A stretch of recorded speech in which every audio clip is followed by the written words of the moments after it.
to stand in solidarity with our Afghan sisters.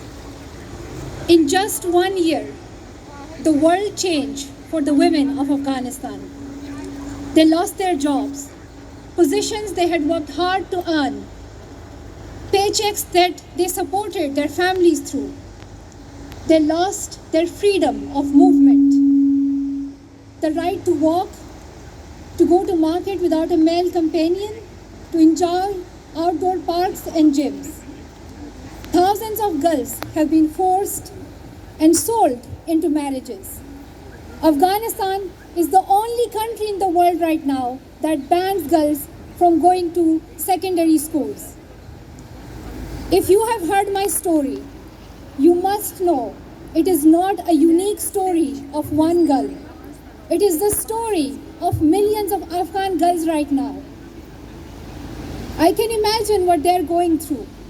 I remember how my friends and I cried the whole night when we realized that we would no longer be able to go to school. Like our Afghan sisters, we desperately wanted the world to know what was happening. We wanted people to care, to speak out, to do something to help us. That is why I'm here today. Because in the face of gender apartheid in Afghanistan, our leaders have grown silent. Their fragmented, inept response has allowed the Taliban to increase their oppression of women and girls.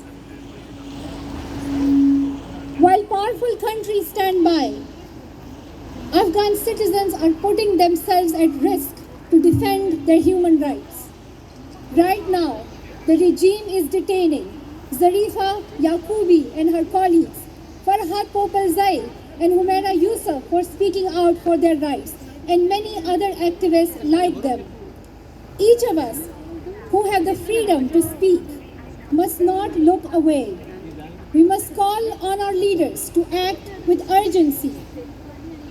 To the UK government, step forward more boldly and live up to your claim to be a global champion for girls' education and gender equality.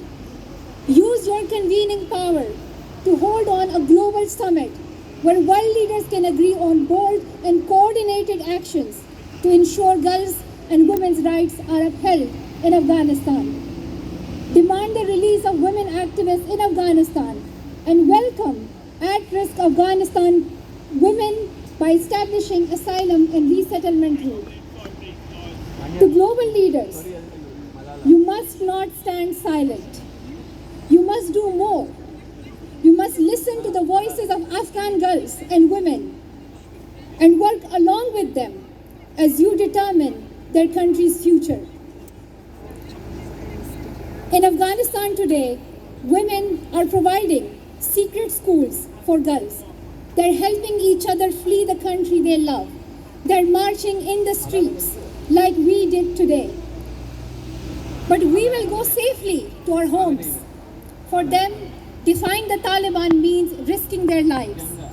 We cannot allow their sacrifices to be in vain. We cannot allow a generation of girls to give up on their dreams and disappear forever behind the walls of their houses. We cannot allow our leaders to throw up their hands and say, there's nothing we can do. We must stand against the Taliban's oppression and against any government or leader who refuses to step up and confront gender persecution while women and girls in Afghanistan fight alone. Thank you.